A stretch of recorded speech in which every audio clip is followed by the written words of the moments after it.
Cricket is my passion and I cannot avoid it. Hello and welcome to another episode of Cricket Unplugged with Anis Sajan. Today's show is very, very close to my heart because I have a personality with me today on whom this show is named, that is Mr. Cricket. We have Michael Hussey. Welcome, Mr. Hussey. Hello, Anis. How are you, mate? Thanks for having me on the show. I'm looking forward to it. In fact, I wanted to give you a long, long description about your introduction. But if I go on with that introduction, it would have been never ending. But just for my viewers who are going to see this show, I need to mention about this bloke who is on the show. He's one of the nicest cricketer Australia has seen. He averages more than 50 in Test cricket, has an average of 48 in ODI cricket. And mind you, he was one guy who turned that T20 World Cup in West Indies with 1 over against Saeed Ajmal. He's also played for CSK and won 2 championships. And currently he's the batting coach. So as I said, it can go on and go on. Huss, how are you keeping today? Yeah, I'm very well, thank you. I'm still coming to terms with what was an unbelievable Test series, Australia versus India. It went right down to the last hour of the last session of the last Test. It was a phenomenal series to watch. So, I feel privileged to have watched that. And yeah, I guess a lot of congratulations needs to go to India for the performance they put in. Winning that series, despite all the obstacles they had to overcome, it was just amazing. So, it was brilliant to watch. We are going to analyze about this Test series. So first, to begin with, we all know what happened in Adelaide when India were blown away for 36. At that time, like some experts mentioned, that it might be a whitewash. Even I probably, as a layman, felt that India might be blown away in the series. What went into your mind after that first Test? No, I certainly wasn't writing India off at that stage. I thought it was going to be difficult for them to come back from that because you can be a bit shell-shocked when you get bowled out for 36, plus your captain's going home. And of course, Mohammad Shami was going to be injured as well. I thought that was going to be a massive loss. But I was really buoyed by listening to Ajinkya Rahane's comments at the toss at the MCG Test match. And he said, we actually played really well for that Test match in Adelaide, apart from 1 hour or about 90 minutes. And that's the message that's been to the players. We've just got to keep doing a lot of the right things and hope things turn around. So, I thought, wow, he's come in with a real calm attitude, kept the guys nice and positive, looked at the positive things, given opportunities to new players who are obviously very excited to get their chance and get them focusing on the positive things. And I think that really worked. And also that calmness that he portrayed around the team, I think was going to be really important coming back after that first Test. And mind you, Australia won a very crucial toss in the second Test match in Melbourne, and they say that if you win the toss, it's always good to bat first. So what went wrong with Australia in that first innings? Well, you say that it was a crucial toss, but I actually think it was a good toss to lose. I think both teams would have batted first, but there was a lot of grass on this MCG pitch, more than I ever had seen before in the past. Plus, it was very hard. So it didn't look easy for batting out there at all. Yes, and I guess the other part of that MCG pitch, because it's a drop-in, it doesn't really deteriorate much. It doesn't break up and fall apart, as day 4 and 5 goes on. So I actually thought, well, it's actually a good toss to lose. Good to bowl first because you could see how much the pitch was doing. They managed to bowl Australia out pretty cheaply, and there wasn't going to be any demons in the pitch batting last at that MCG pitch. So I think, India actually got the better side of it by bowling first. All right. And then when India were batting, they had lost 5 wickets, and then the partnership of Rahane and Ravindra Jadeja. Yeah, of course. Yeah, it was fantastic. I was really happy for Ajinkya Rahane. The way he played throughout that innings was just phenomenal. Leading from the front as captain, playing such a calm, calculated innings. He timed the ball beautifully. And I was really happy for Jadeja as well. He's someone, obviously, I know him well from the CSK days, and he works on his batting very, very hard. He puts a lot of time and effort into it. He loves practicing and hitting lots of balls. So he's actually been in career best form in the last year or so. And for him to get out there and play such an important innings for India and have a big impact on that Test match was fantastic to watch. But Ajinkya Rahane was certainly the star of the show. Getting 100 in those conditions against that Australian bowling attack on a pitch that was certainly doing a fair bit was, well, in my mind, it's probably close to the best innings of the series. Okay. And there were some missed chances by Australia, like India missed in Adelaide a few dropped catches. Australia also dropped Rahane quite a few. So I believe that also hurt them. Oh, without doubt, 100%. And it was quite strange to see in Adelaide. India dropped all their chances and they lost the Test match. In Melbourne, Australia dropped 5 or 6 chances and they lost the Test match. We go to the Sydney Test match and Australia put down a few chances on that last day as well. And funny enough, that cost them the test. Cost them the not losing, obviously, but it was a draw. But fielding does play a big part in this game, and it tells you a lot about the attitude of the team, how switched on they are. And India was certainly really switched on in that second Test match in Melbourne. They fielded really well. Think of Jadeja's fielding and his catching, but the Aussies were a little bit off, and so that was disappointing from their perspective. And also, till that time, Stephen Smith had not found his bat, or rather his hand, till the second Test match. Yeah, well, India came in with some really good plans to Steve Smith and Marnus Labuschagne. I think they bowled very straight to them, whereas in the past, a lot of teams have been bowling quite wide of off stump. But they packed the leg side field, had some catches there, and just cut off both their scoring. So they had to play a lot of balls. And Ashwin had good success against Smith as well. So, it was unusual, I guess, for Steve Smith not to have an impact in those first 2 Test matches. But we always knew he was going to show his class at some stage, and he fought back beautifully in Sydney. And that was a fantastic innings to watch. So, since you mentioned about Sydney Test match, and we saw Smith coming back with a bang with 100, tell us something, like what is that special thing with Smith and Sydney wickets? Well, it is a very good pitch for batting, and it looked like a typical SCG pitch. It's his home ground, so he's obviously grown up on that pitch. He knows it, like the back of his hand. And you just can't keep great players down for too long. And Steve Smith, he's been a great player for Australia for a long period of time. He was really determined. There was a few sections of the media starting to give him a bit of stick as well, and he's someone that does read all the media.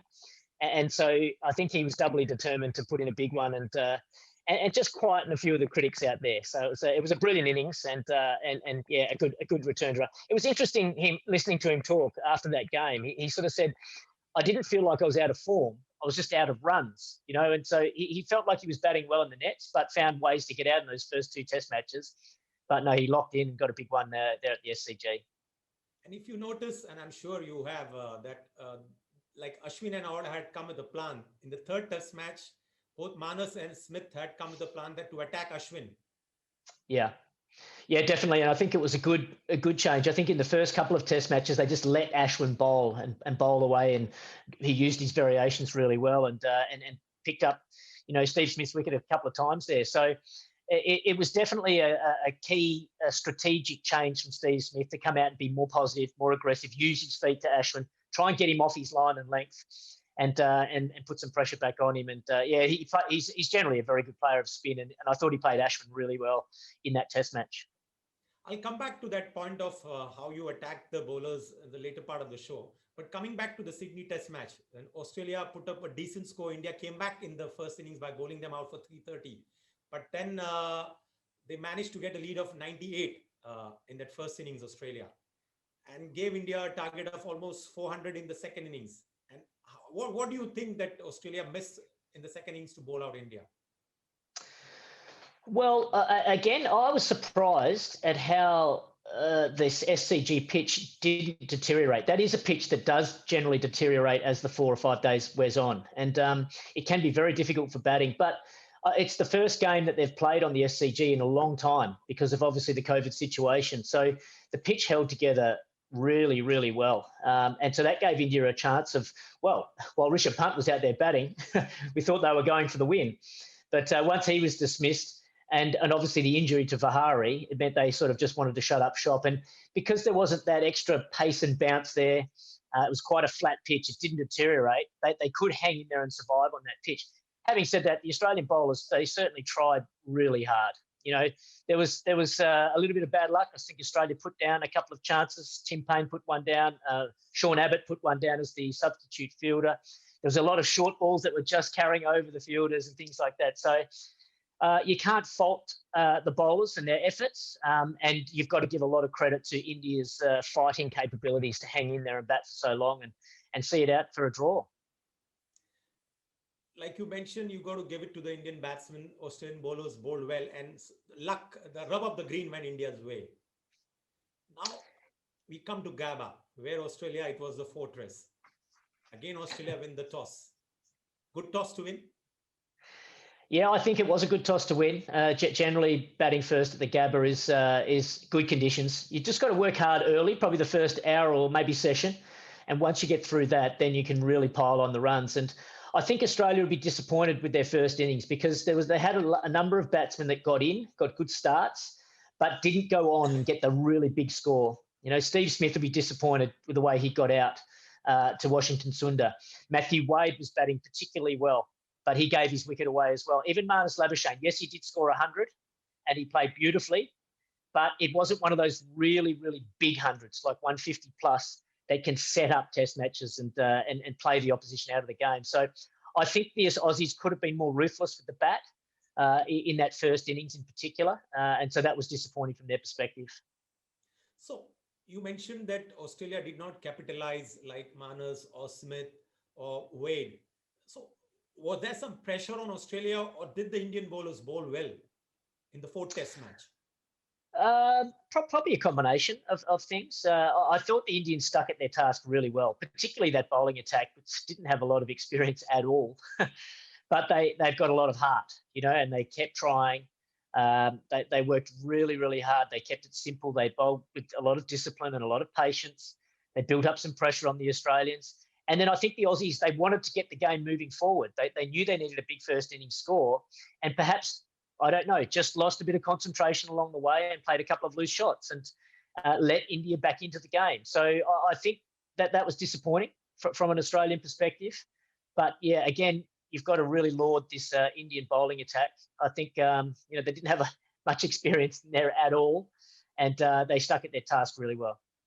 But with 369 on the board and having India 180 for 5, punt back in the pavilion, and then you have two newcomers playing, Shardul and Washington.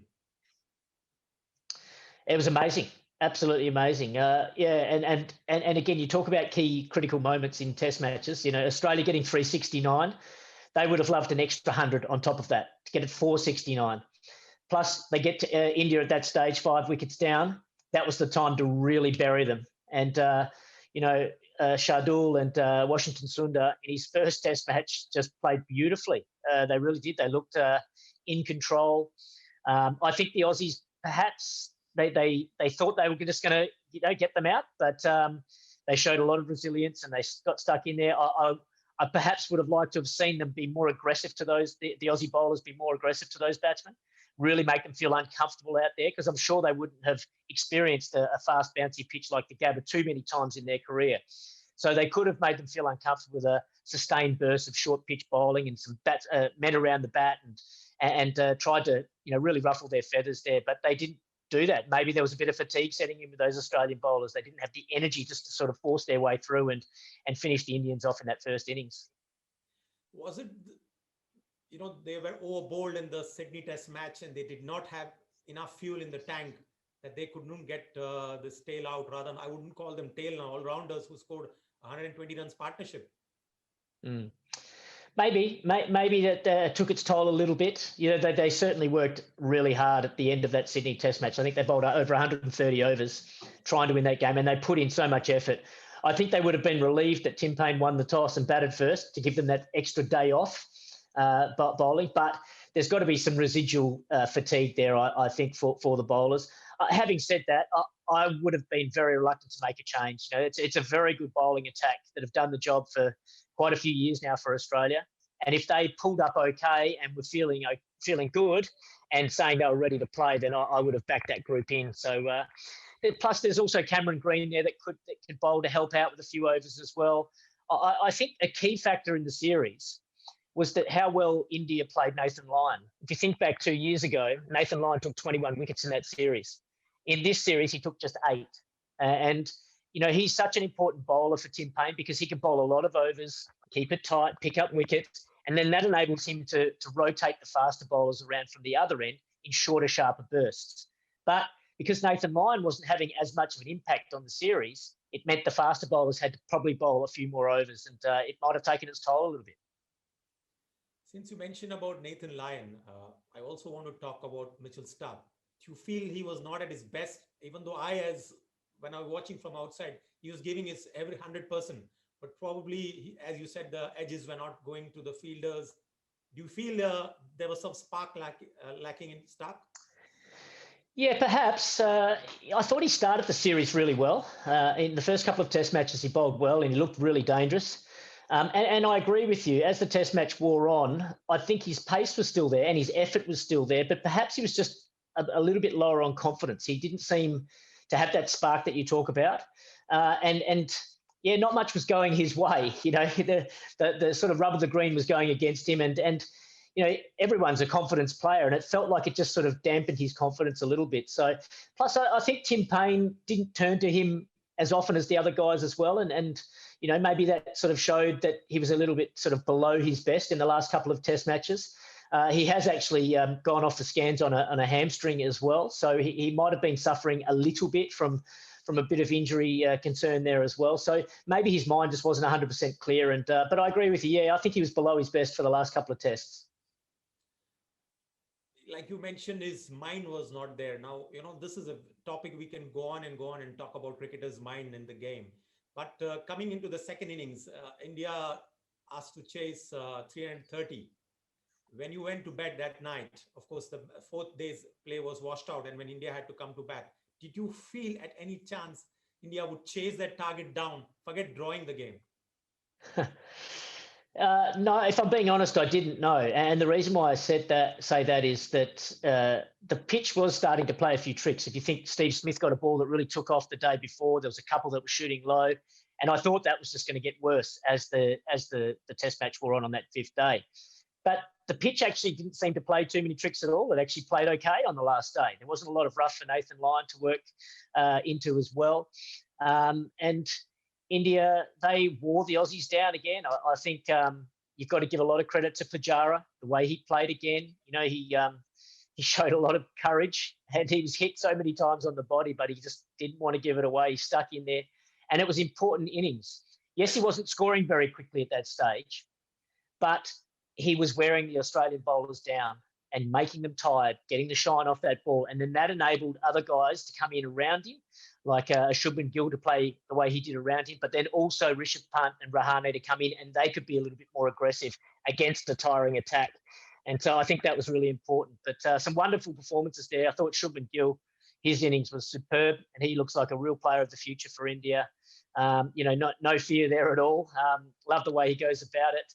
I obviously just spoken about Pujara, and then Rishabh Pant. Well, wow, one of the most incredible innings, and sort of his reputation around the world as a test match player and as a batsman in test cricket, it's probably just grown a fair bit after that innings. Now we all talk about Rishabh Pant because he's won the match for India. He played a significant role in Sydney test match also. But there are times where he was missed. Like imagine had he been stumped going for that slog against Nathan Lyon. As a captain, I know India had given him the license to go, but sometimes such things don't come off. Then what? Because he's not known for his best of keeping. So what would you say as a cricketer?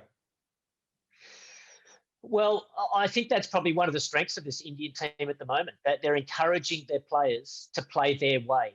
And, there's no point going to Rishabh Pant and saying to him, mate, you need to just block out this session, because if he just tries to do that, he'll just get out. He's got to be encouraged to go and play his natural game, to take the game on. That's when he plays his best cricket. Yes, okay, there are some risks there, and he does play a high risk game, and there's going to be times where he gives his wicket away. But that's where you sometimes need to take the good with the bad. It's just like Pujara. He will go out and play his way, but there's going to be times when he just gets out. It's just the way the game goes. But what I do love about this Indian team, they encourage them to be themselves, to go out there and play their way, to express themselves how they would like to play. And I think that's, really important. We talked about the clear mind, earlier on. If a player's going out there clouded about, I'm not sure how to play here, I'm not sure how to play there, then that's where you get yourself into trouble. If you go out with that clear mind, this is how I'm going to play, I'm going to back myself, this is how I play my best cricket, then generally, more often than not, you'll have a good day rather than a bad day. All right. Now, on that last day, where we saw that the match was ebb and flowing, India started well with, India lost rather Rohit Sharma early, and then Shubman Gill took the attack to Mitchell Starc. And then by lunch, India were some 74-1, and then they came back and attacked again. Do you feel there was something which Australia missed in that last test match? Any trick? Or they could have tried something different? I don't know if there's much else they could try. I was watching, and even when India had only just lost the 1 wicket at lunchtime, I thought they just need to stay patient. It quite often happens very quickly on the last day. It might, it feels like the game's just going slowly ahead, and then bang, bang, bang, you can lose 3 or 4 quick wickets, and you can, finish the game. And I thought if they could have them 5 down by tea time, then Australia would have a good chance of finishing it off in the last session. But you've got to give a lot of credit to Pujara, the way he played. That they tested him out big time. They went hard at him, bowled short, they bowled aggressive, they hit him so many times on the body. There was one that got him in the head, and I thought he looked really, really wobbly there for a few seconds. But he composed himself again, and it almost made his determination even more steely and more determined to stay out there in the middle. And so I think that was a wonderful innings.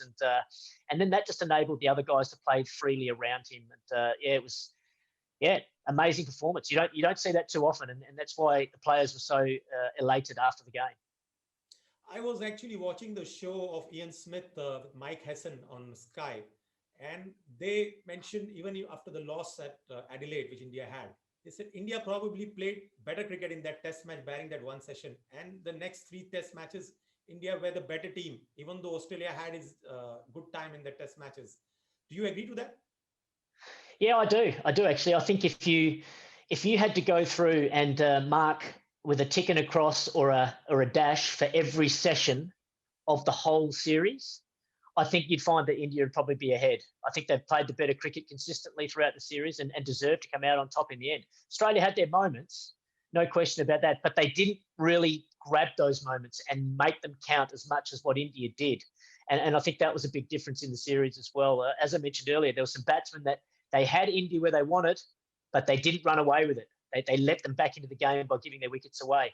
India, when they had the momentum and they had the moment, they really, grabbed it and made it count. So I think that was critical in the series, and I think that's something Australia will be looking to improve on in the next couple of years. If you would have given the cap, Michael Payne's cap to Mr. Cricket Hussey, who would have been captaining the side at this moment, what would have been done different? Even though I've asked you this question earlier, what would Michael Hussey would have done on the last day of both the test matches?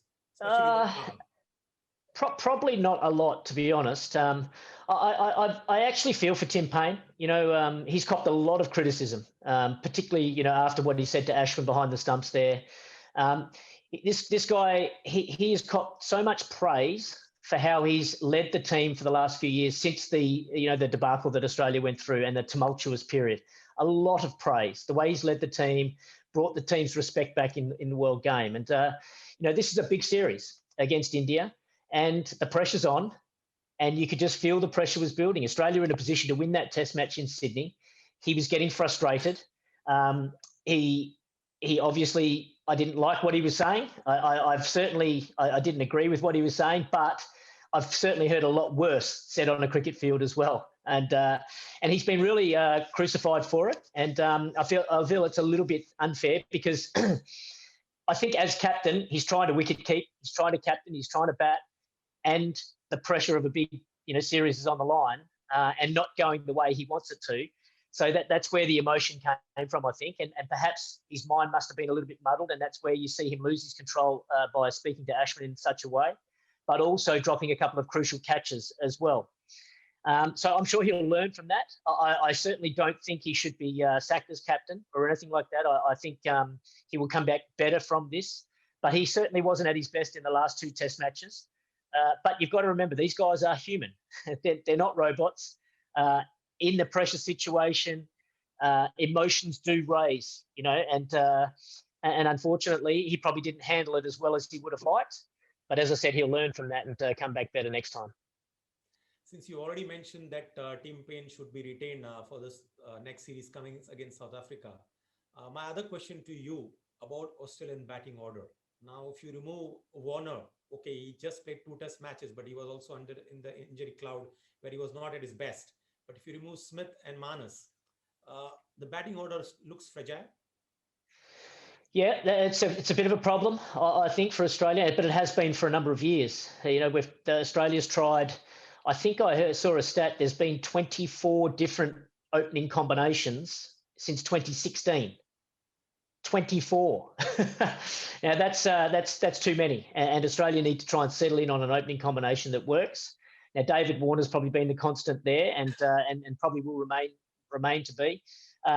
It was great to see Will Pucovski get an opportunity. He's someone that has dominated Sheffield Shield cricket and done really well. Unfortunately, he looked good in his first Test match in the first innings, making a half century. But unfortunately, he got injured, but hopefully he'll come back and join David Warner at the top of the order, and they can forge, a good opening partnership for Australia, particularly through South Africa and then leading into the Ashes.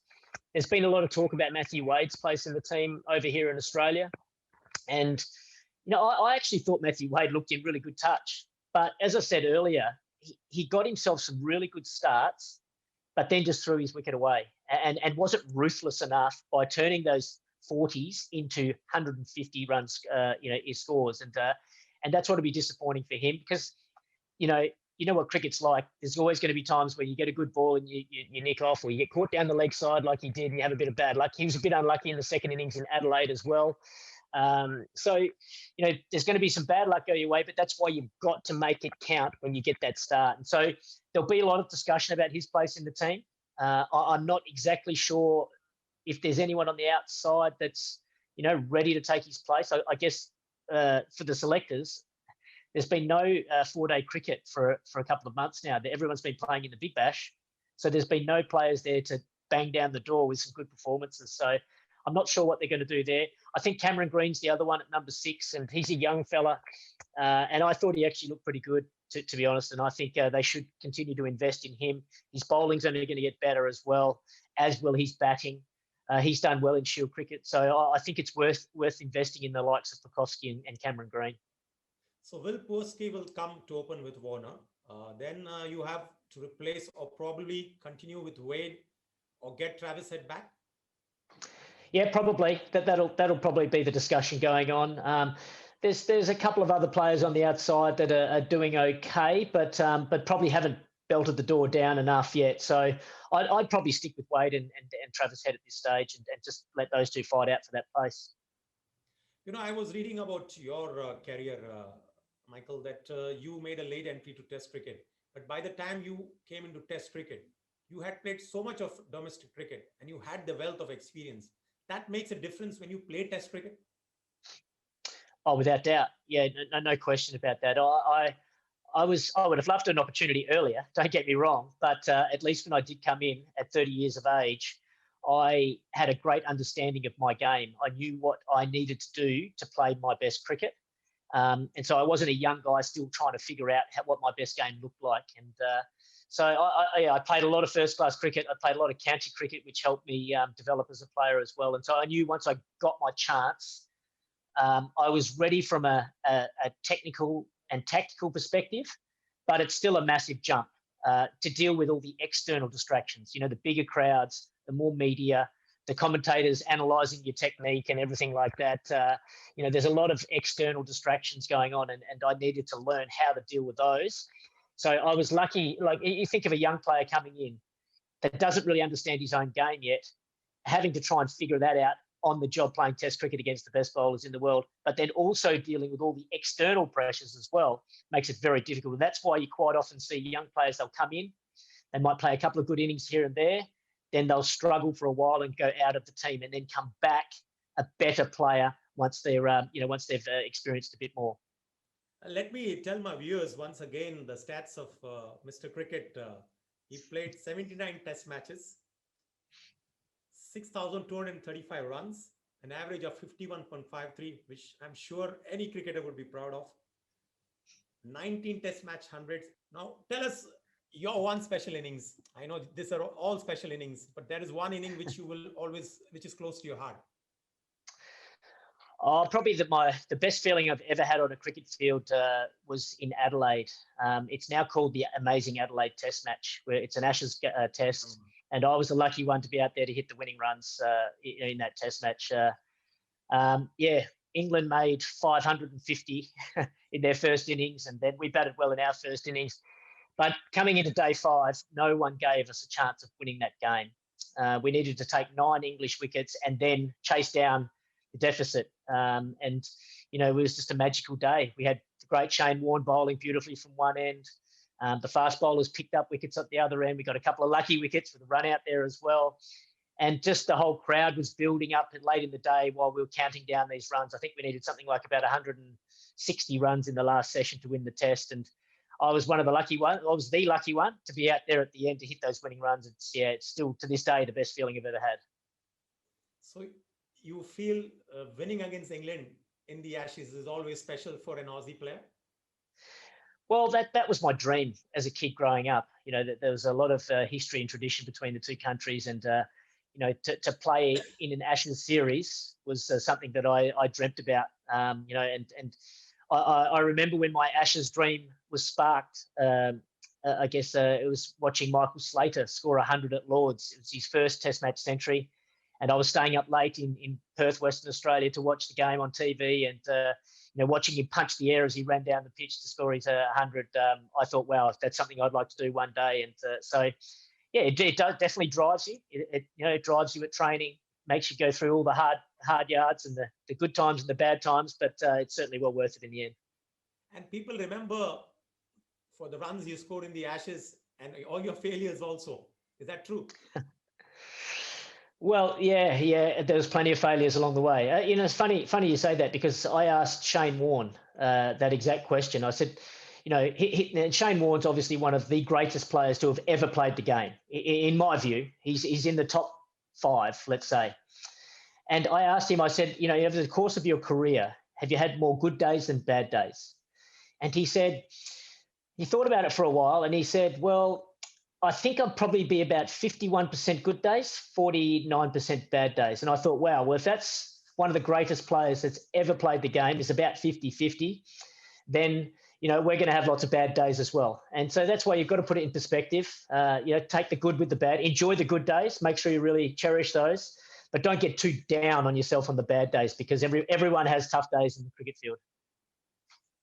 All right. This is golden words from none other than Mr. Cricket, who says you can have your bad days, but you need to just switch on and focus and make sure how you make your good days.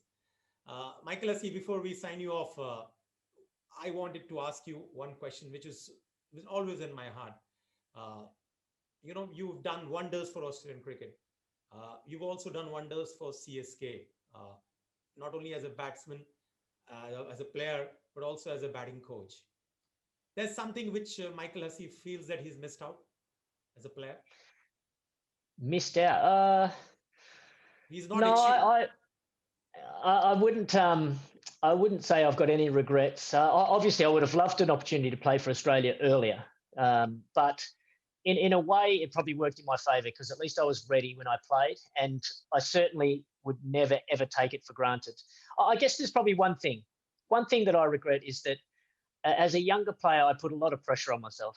I tried so hard and I wanted it so much that I quite often put too much pressure on myself and would get down on myself if I couldn't achieve what I wanted to achieve. And I think that had a detrimental effect on my game. My advice to a lot of young players now is to work extremely hard, practice hard, and give your best 100% effort, but to try and stay relaxed, to enjoy the game, enjoy your teammates, enjoy your team success, and just take that pressure off yourself, because if you try, sometimes the harder you try, the worse you go. But if you just relax, go out there and enjoy it and play your way, and quite often you play your best cricket. So if I had my time over again, maybe I'll just try and just take a bit of pressure off myself. Well, easier said than done. Only Mr. Cricket could say that you need to enjoy the game and did not put yourself under too much pressure. It was fantastic having you, Huss, on the show. And as I have said in the beginning of the show, this show is very, very special, not only to me, but all my so-called followers on this page would be proud, because this show is for Mr. Cricket and the page is called Mr. Cricket. And thank you so much from the bottom of my heart for being a part of this show. No worries, Anis. Great to be on your show, mate. And I hope it comes out well. Oh, I have no doubts about it. And I hope we can catch again, probably discuss the England series, which is coming up if you have time. But nonetheless, you have a good time and take good care of yourself in Australia. Okay, mate. No worries. Thank you. You look after yourself too. Stay safe.